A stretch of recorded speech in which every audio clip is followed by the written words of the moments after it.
That time we didn't get an echo. Yeah. Right now I'm not live. Am I live? It says on my thing live on Facebook. Okay, I guess we're live. Yeah. That's good. Okay. So welcome everyone and welcome to the group. I want to thank you all for coming here tonight to discuss an important topic. Some of you guys might find this important. We put together a podcast. Me and Jeff has been trying to put this thing together for so long, and we finally get it together. Today we're going to discuss about a topic called how to refinance to buy a secondary property for as low as less than 20% down. So Jeff is going to help us to kind of dissect it. And the way it's going to work is that you guys are people coming in? Basically, you guys are like free to ask questions. This is a live Q&A, and we're gonna go direct to the point. We're not gonna bore you with the presentations. This is one of those live Q&A questions that you guys can participate, right? But to start, let me introduce myself.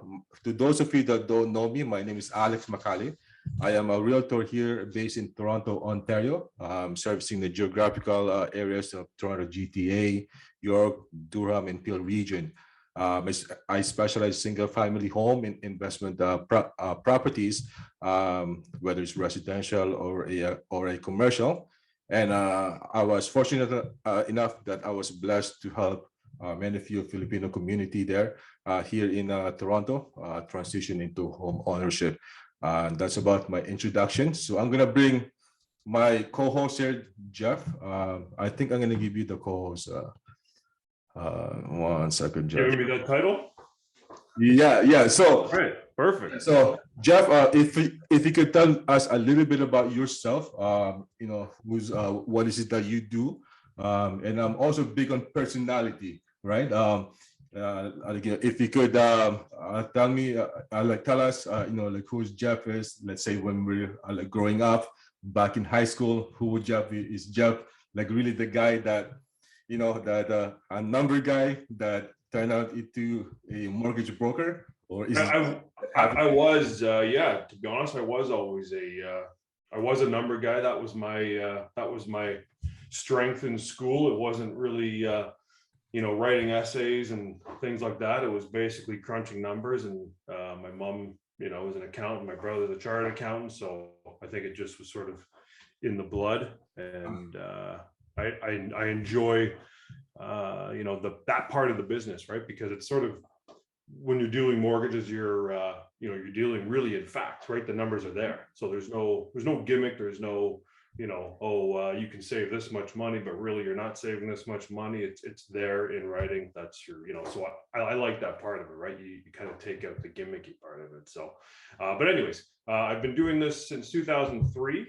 So that's almost, 20 years now, almost. It's been quite a while. So, and I've seen ups and downs, ebbs and flows of the mortgage business. So I think that lends itself to my experience that I can pass on to my clients, right? Because I've seen, I was around when the 2008 crash happened. Yeah. And saw the uptick again, right? And I don't know, this time it seems even more, it seems really unique what we're seeing right now with the real estate market. And I don't know, I feel more confident now than I even did, say, 2 or 3 years ago in where the market is going to go and where the values are potentially going to go. What's that? Can you hear me? Oh yeah, it's always going up and down in the market. Yeah, but for the last, I don't know what, 2 years or 3, we've seen really just straight up. And some people have sat on the sidelines waiting for something to crash, and even myself, I kind of felt like that was probably going to happen, right? But this pandemic, as unfortunate as it is on a health side and a healthcare side, and obviously anybody else that's dealing with the negative impacts of it, it's been great for real estate. So I think it really is an opportunity, not just in Canada. There's other opportunities even outside of Canada and the United States for investing. And if you own a home right now, this is the time to, take advantage of the equity that you have there, and the mortgage rules that are still pretty flexible to withdraw that equity and invest in something. And even if we did have a little bit of a little downturn, which could happen, right? Just to sort of maybe balance things out just a little bit. I don't see a big one, but it's going to come back. The demand is there, and the supply really isn't. There was a saying that who came up with that they said in 2022 they're going to increase that 8 consecutive time. That was it was one of the banks. I think it was Scotiabank, to be honest. I hate to throw them out there like that, but I think it was a Scotiabank analyst that was putting that out there. So when I looked at it, I just have to shook my hands. I don't even think that we're gonna go nowhere close to like 2 of them. If ever we're gonna close to, probably we're gonna see 1, maximum 2. After 2, it's probably just people is just gonna sit on the sideline. Yeah. And even today, the Bank of Canada put out a news release stating that they're changing their plans, and they're now letting people know we don't believe we're going to be changing rates the way we said we were going to just 3 months ago. Yeah, I mean, right? Which if you look at go ahead. Yeah, I mean, like if you look at it, right, like we're just right at the doorstep of the pandemic, right? So we're just gonna be probably 1 or 2 weeks away from getting a like lockdown.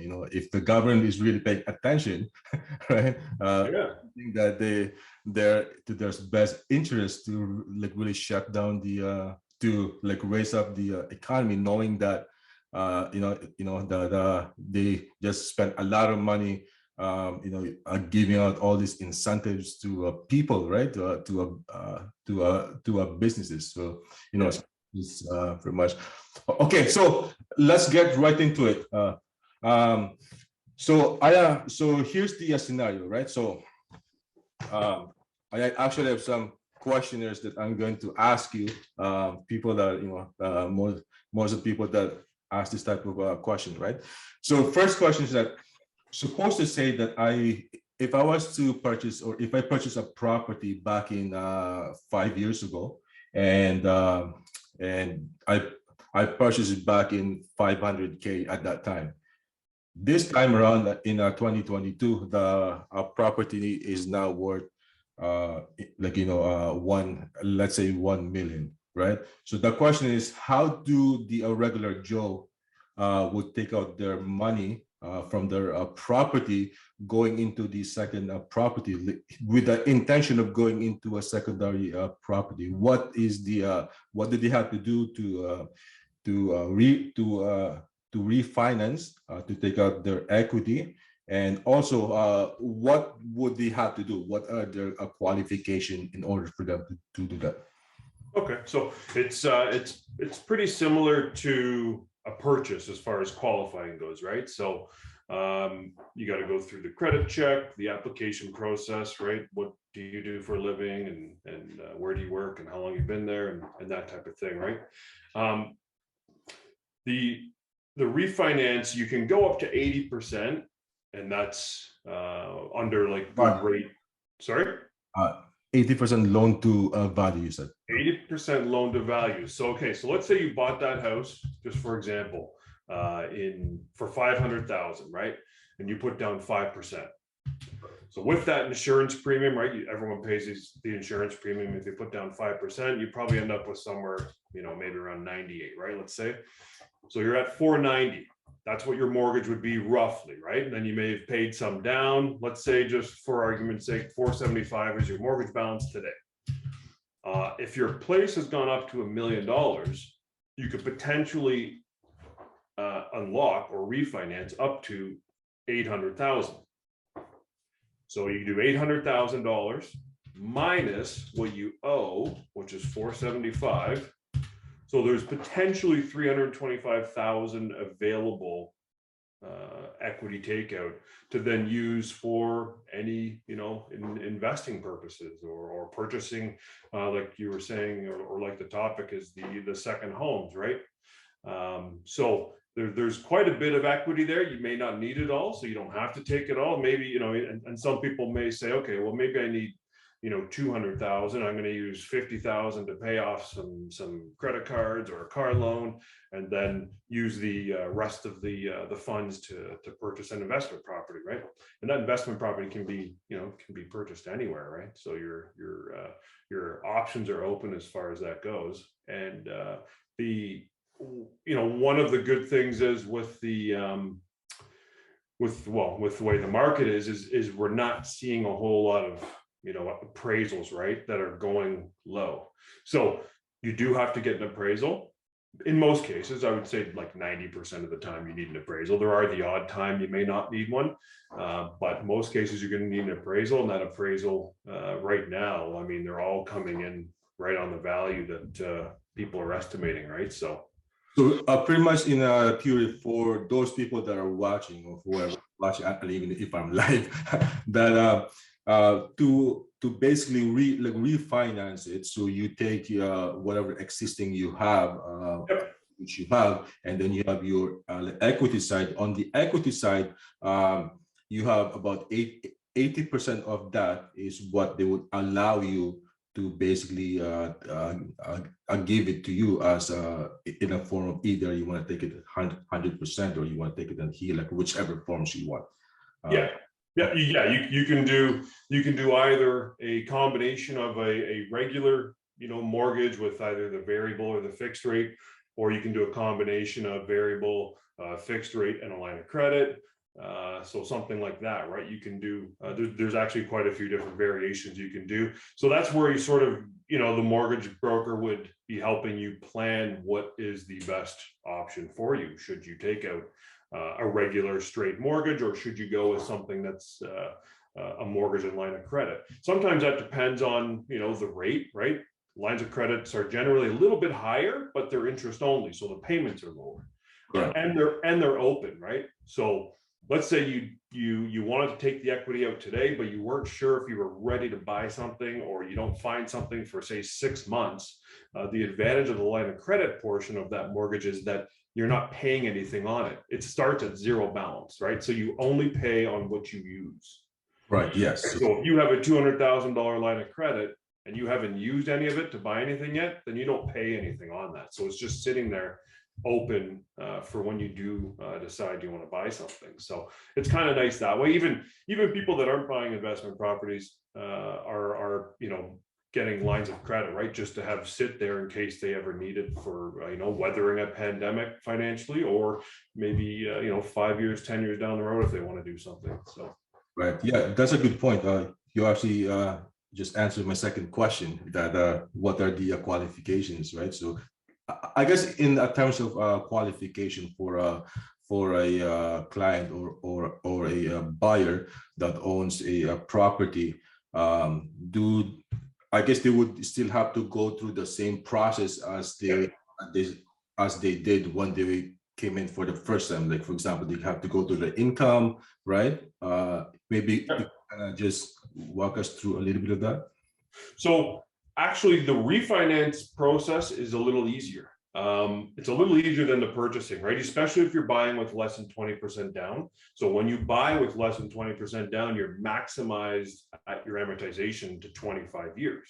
So it limits your ability, your purchasing power, right? Because you can't go to that, say, 30-year amortization. Some lenders still have 35. So when you refinance, you have a little more flexibility with your amortization, so you can actually even lower your payment. Even if you're taking out more money, you might be able to keep that payment relatively the same. And obviously with rates so low, it's still an attractive option. The other thing is, with the refinancing, it opens up your options to other lenders. There are also credit unions out there that have good rates, and they don't use the same rules. They don't have to use the same rules as banks. A lot of people don't know this, but the credit unions actually operate under a different governing body than the banks do. So they have the ability to do mortgages not using the stress test. That only happens if you have 20% down or more, but they can do mortgages without the stress test.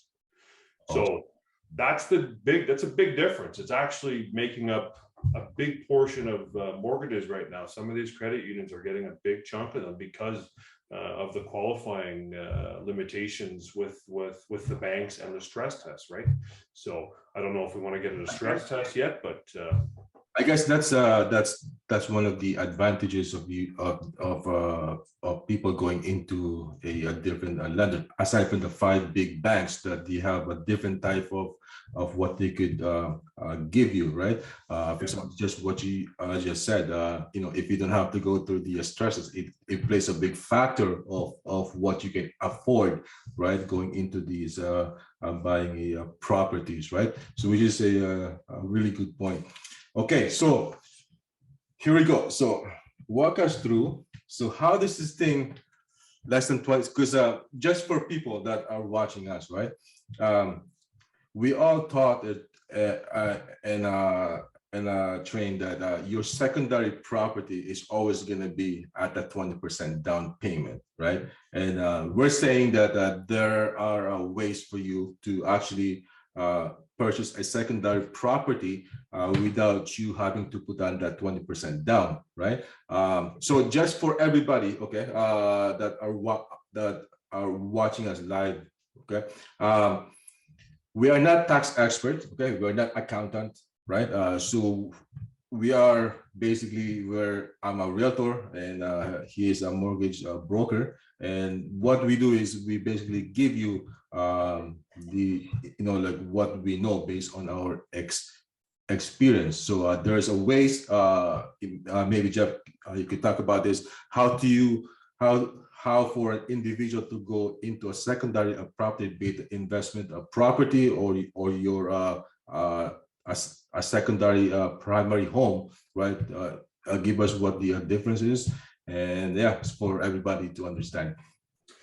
Yeah, so there is sort of a misnomer out there that even not just buying your secondary property like a second, as if you have 2 homes, but some people think if you say sell your first home and buy your second one, you need 20% down, which is totally not accurate. You could buy the next 5 homes if you wanted to with 5 or 10% down, right? Most people wouldn't, especially if you have all the equity that you would have now.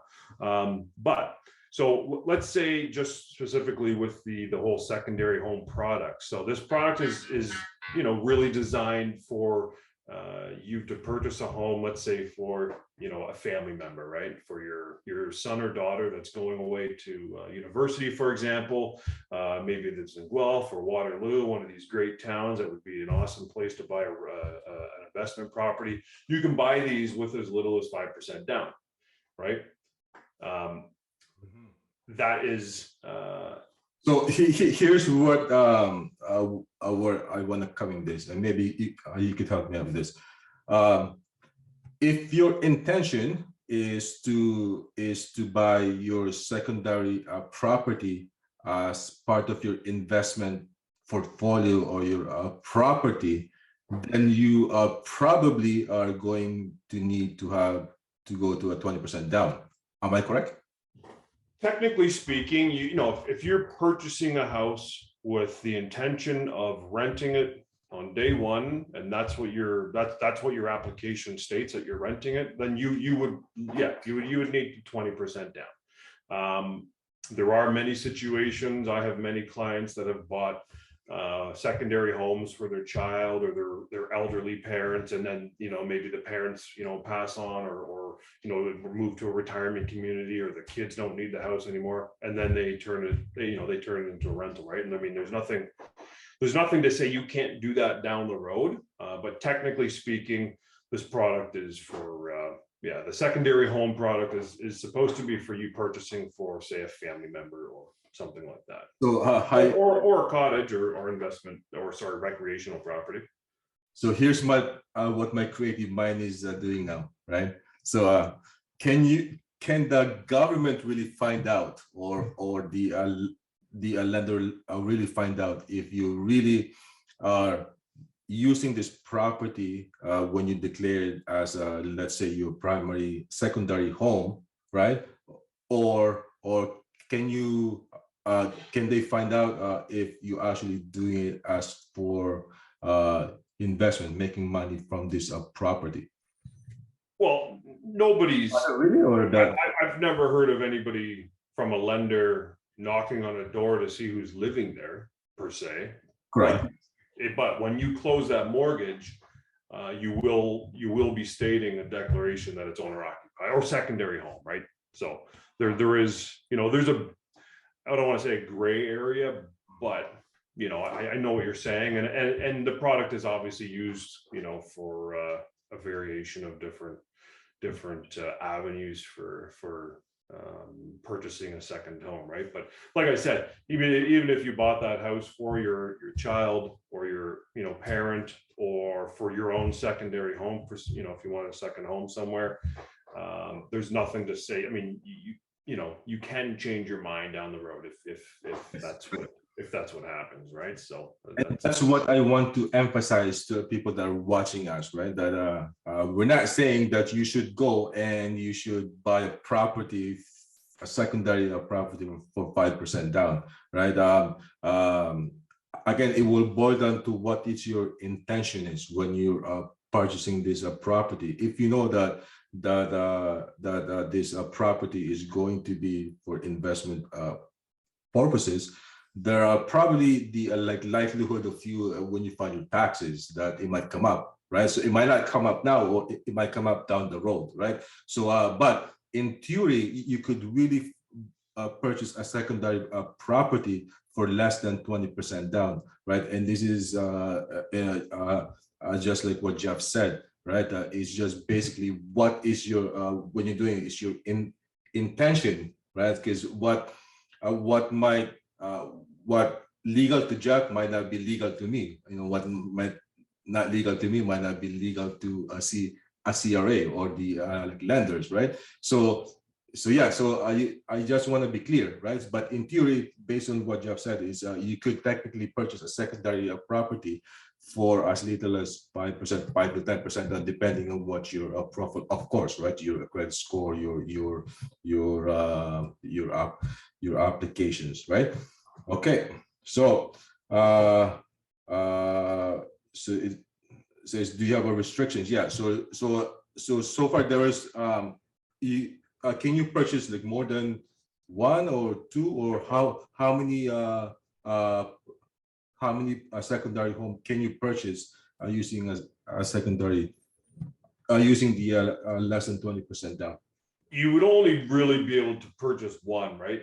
Because it's a second home. So you wouldn't really be able to go to your, third second home or fourth second home. That would be difficult. But you could purchase a second home and then another investment property. So let's say you buy your second home with the 5% down, 5 to 10% down, depending on the purchase price, because they have that rule, right? Where if it's anything over 500,000 purchase price, you got to put down 10% of that remaining amount, right? So sometimes it works out to about 6 or 7%, depending on where you're buying. But you could buy that second home for that, 5 to 10% down or 5 to 6% down, and then your investment property, third property could be with a 20% down. And if we're talking about people who have, the equity that we're all fortunate enough to have, who are homeowners right now, you're going to have probably enough funds in a lot of cases with the equity you have to purchase, potentially multiple properties, right? So you can buy multiple properties. You can buy 4, 5, up to 6 properties with some lenders. So there was a question says that from Robert, says this is only eligible for direct family members, right?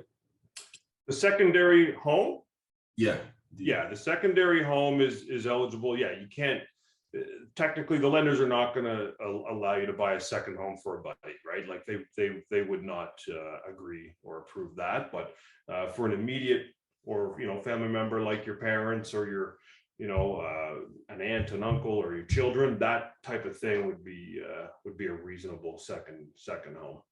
Is there categorized to be as nephew? That's good. Potentially, yeah, potentially, yeah.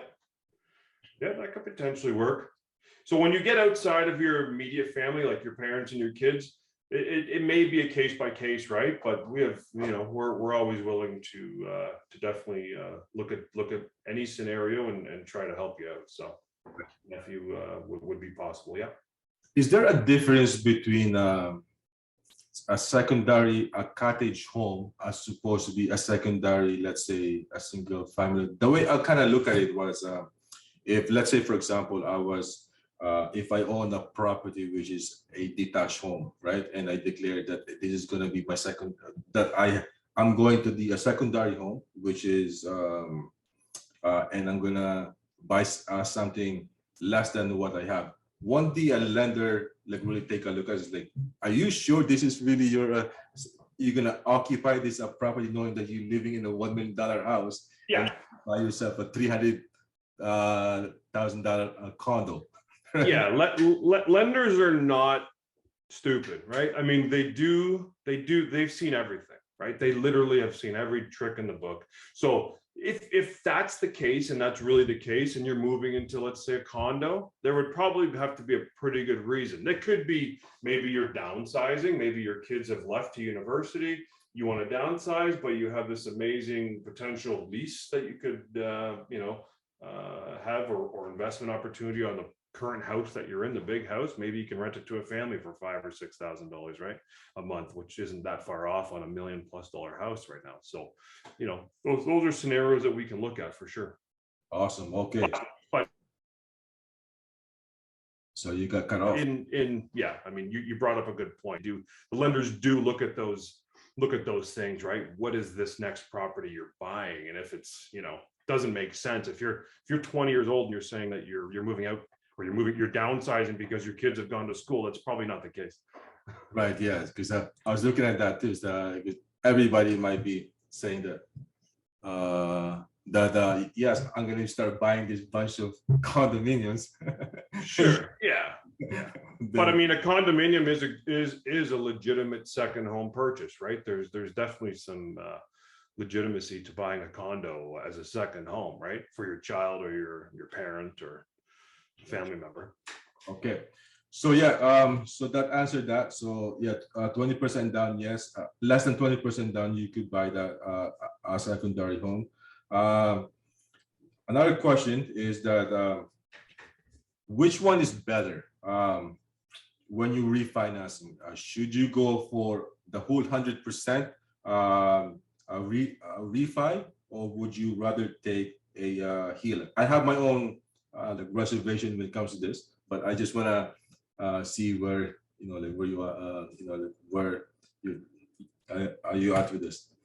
I would say I think there's three answers to that. So you have three different sort of scenarios or groups that you'd want to find out. As as the broker, I'd want to find out what the purpose of the funds are for, right? So if you don't plan on using those funds for a while, then you may be better off with a line of credit, because if you take that money, so let's say there's one option, line of credit. If you're not going to use the funds right away, that's a good option because you don't pay interest on it or any payment on it until you use it, right? So it'll sit there until you're ready. The second option would be to take the whole thing out in one shot. Basically, you have a deposit of $200,000 into your bank account or whatever that number is. You are going to be paying that from day one, right? So that interest you will pay on. Now, that makes sense if you were intending to use that money right away, because it's the lower rate of the two scenarios, right? You have your line of credit that's usually around prime plus a half. So that today is 2.95. Then you have, let's say, a variable, it fluctuates on the same prime rate. You're looking at about 1.5. So if you're going to use that money right away, there would be no point in you paying 2.95 when you could pay 1.5. Right. The third scenario would be for tax purposes. Sometimes it's easier if you're using that money to invest. If you have it separated with a line of credit, that's where, and I think we're going to probably get into that topic down the road, where you can do things like a Smith maneuver. Yes, right? You can write that interest off. So. Yeah. So, and it makes it easier when you separate the two for your account. Yes. Awesome. Okay. So what was when you do refinance, yeah. So this is the question from a client that when you are refinancing it, right? Let's just say that you're in the application of taking your money out, which is your refi, and then at the same time you already have a property that you want to purchase. The question is, does your refi would have a negative effect on qualifying on the second property that you're trying to purchase? Not necessarily. It's a case by case. You can we've done many deals where we have the refi closing a day or two before the purchase, right? So it's not often not a problem. It just depends on the situation. It's not gonna throw off your ratio and things like that, because you're coming. The way I kind of look at it is that maybe I could be wrong. That your GDS and the TDS ratio will start to right. That's possible. Yeah, it's possible. But yeah, we'd have to look at the debt service ratios to see how to properly plan that that equity takeout and that purchase, right? I mean, if you're buying, let's say you're putting the 20% down and you're buying a full-on rental property, that rental is going to have a rental income anyway, so that's going to usually offset a lot of that debt service. So right. So walk us through this TDS and the GTS ratio for the people that are watching us right now. You know, they might not understand what this is, right? You know, how this takes effect when they're applying for a property. Maybe you could kind of just give us a quick snippet of how this thing works and what these are, that TDS and the GDS. Yeah, so you have gross debt service and then you have total debt service. So that's your GDS and TDS. TDS is an important one, and generally speaking, with banks, they want to see you're sitting around a 44%. So that's your income to your debt service, your debts that you have, right? So how much money you're making versus how much money you're spending between your debts and your mortgage. We have some lenders that'll go up to 44. Those are usually like your best rate kind of lenders. They're in that kind of category. Then you have, there are some lenders that'll go right up to 60. And with rates so low, even those lenders are still giving, you know, rates somewhere in the, you know, you're getting high 2s to mid 3s, which is still pretty aggressive pricing for getting that access to that extra debt service level, which may be the difference between you getting a house that is going to pay you, maybe if it's an investment property, maybe that investment property will pay you, you know, $5,000 as opposed to say $2,000 if we've got to use the other lower debt service lender, right? So we just sort of look at everything and always start with the best rate scenario, and then we sort of work our way through and try to find that rate solution. Right. Okay. So that's that, right?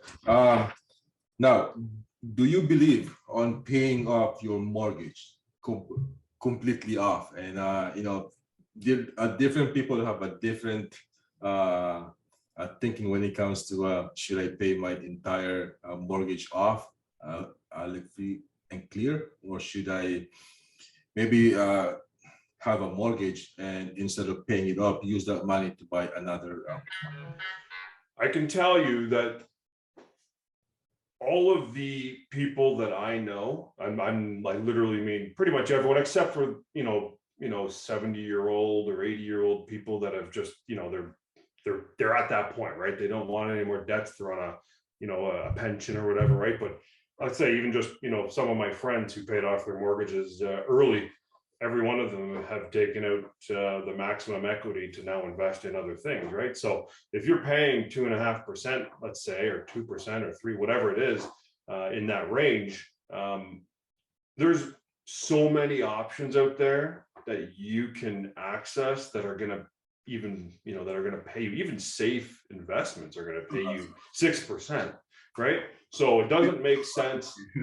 You know, like, and I'm not saying that just because I'm a mortgage broker and I want people to get mortgages. I'm saying that, like, you can honestly get, you know, more for that money than you're going to pay for that debt. Right now, rates are so low. It's the time that you want to utilize the equity that you have and this is one of those economic sort of opportunities, just like certain stock, like the tech boom, right? Like this is that sort of tech boom for real estate where you need to be taking advantage of some of these opportunities that are here and that the government's allowing us to reap the benefits of, right? So this is when you make your money. For sure, because so a lot of people come to me sometimes and say, yeah, I just want to pay off my mortgage, and I'll be like living happy, happy once I pay off my mortgage. But in reality, it never happens, because once you take off the like I would say that the most stressful things in life is your mortgage, right? Once you take that thing off your plate, then you're starting to slack off, and instead of you making more money, you're gonna be thinking, yeah, I can afford to go to the vacation now, and and next thing you know, you have this bad debt, as opposed to you have this mortgage that's keeping you in line, right? On Yeah, track. you're right. It could probably keep some people in line too. And I mean, I would say some examples I've seen where they've paid their mortgage down, then they decide once it's paid off, we're now going to tear our old house down and build a big new one and take out $1 million and build our custom home. So I mean, you've sort of you're back to where you were before, right? It's just really it's a case by case. It's up to the person, right? If mortgage is that's their main goal to get rid of, then that's totally fine, right? I mean, there's nothing wrong, I don't think, with getting rid of a mortgage.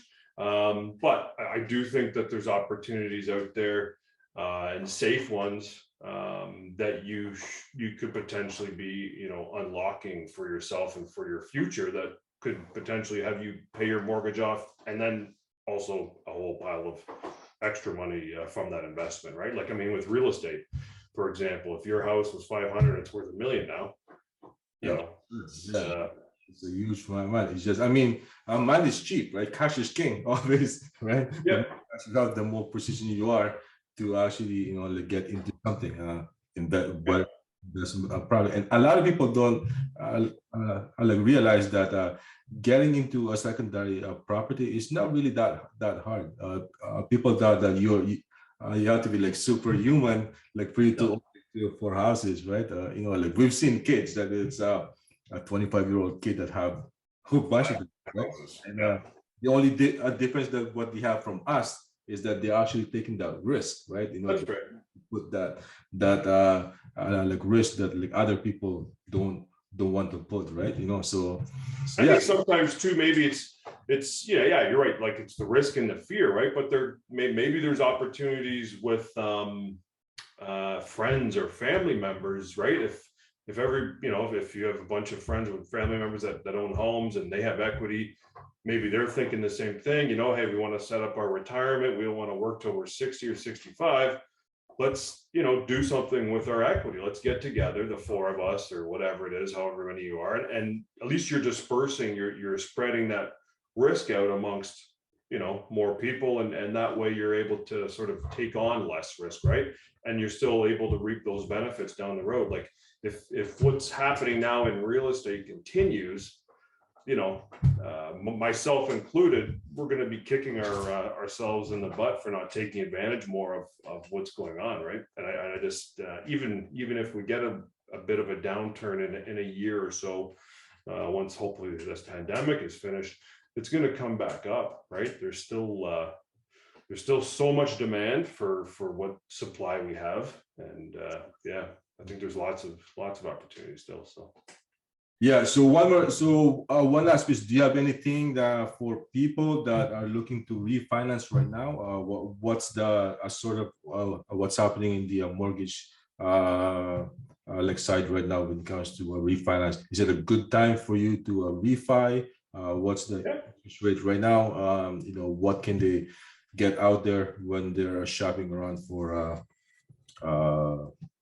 mortgage?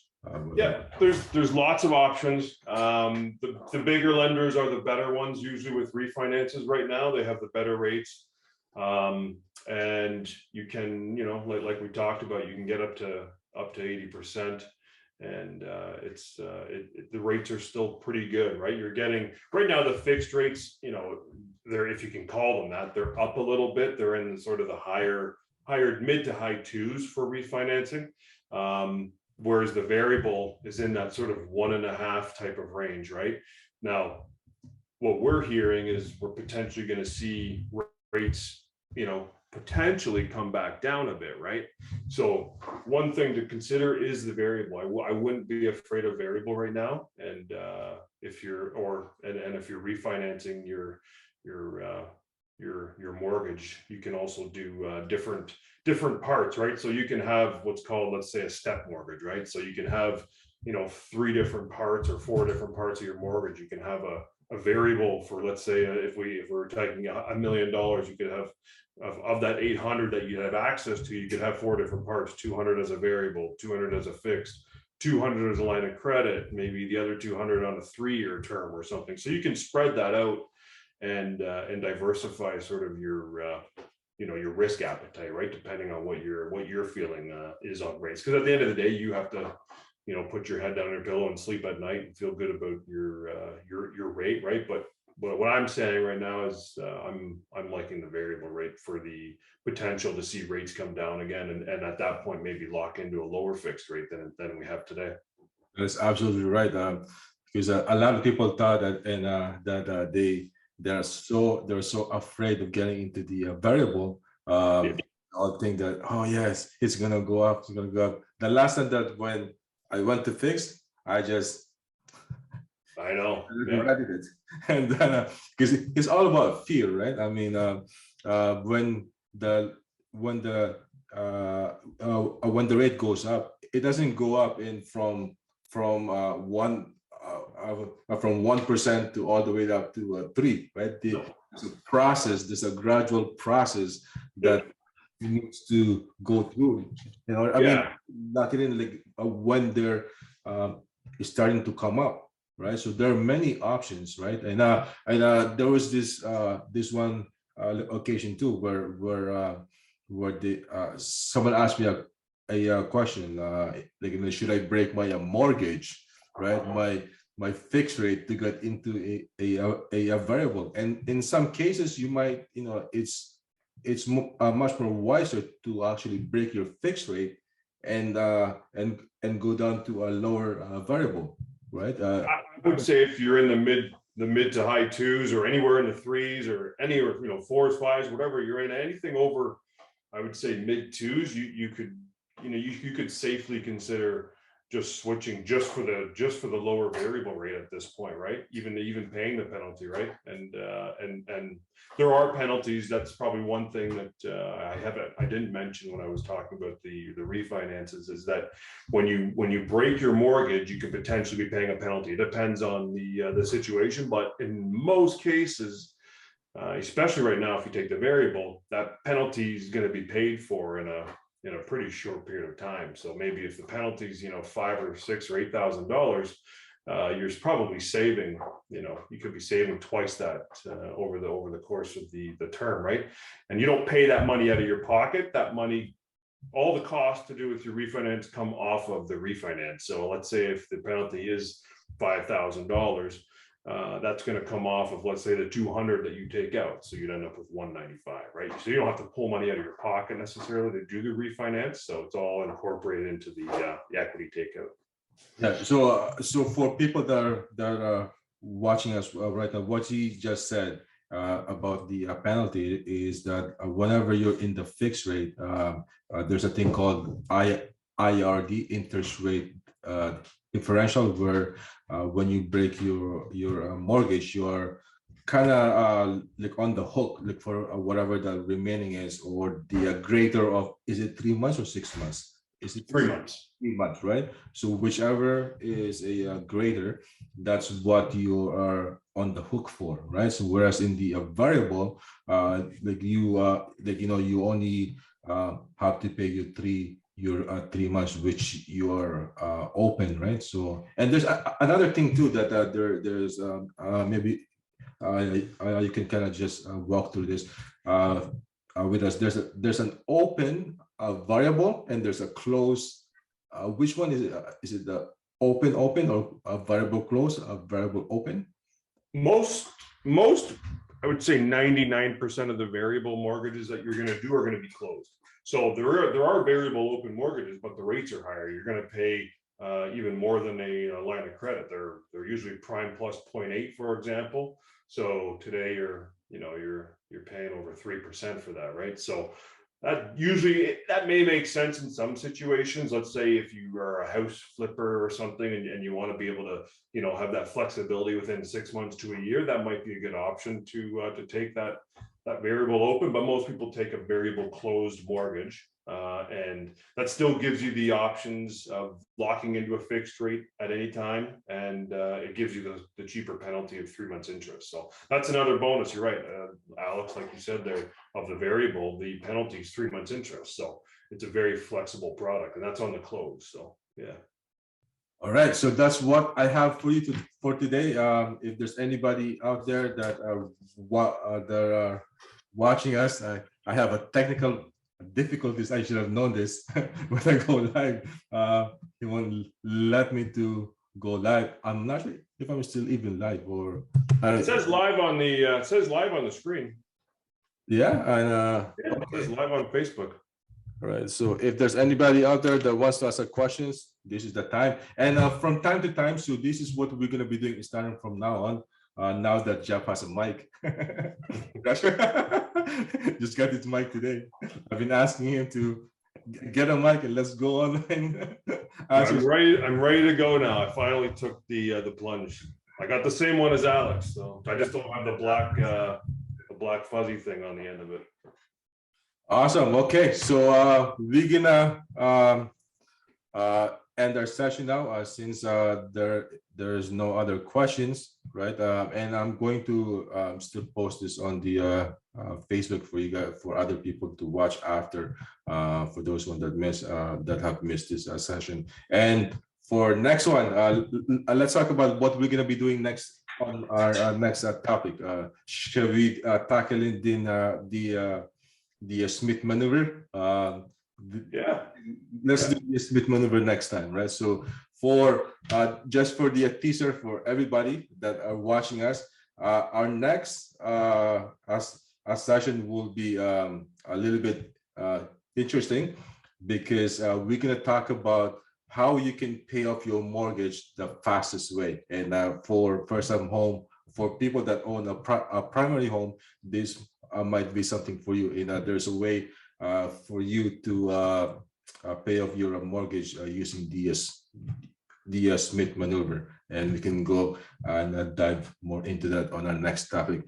Having said that, I want to thank you guys, everyone that have watched us. I want to thank you, Jeff, for your time, and I'll see you guys on our next video. Okay. Thanks, Alex. All right. Take care. Bye, everyone. Bye.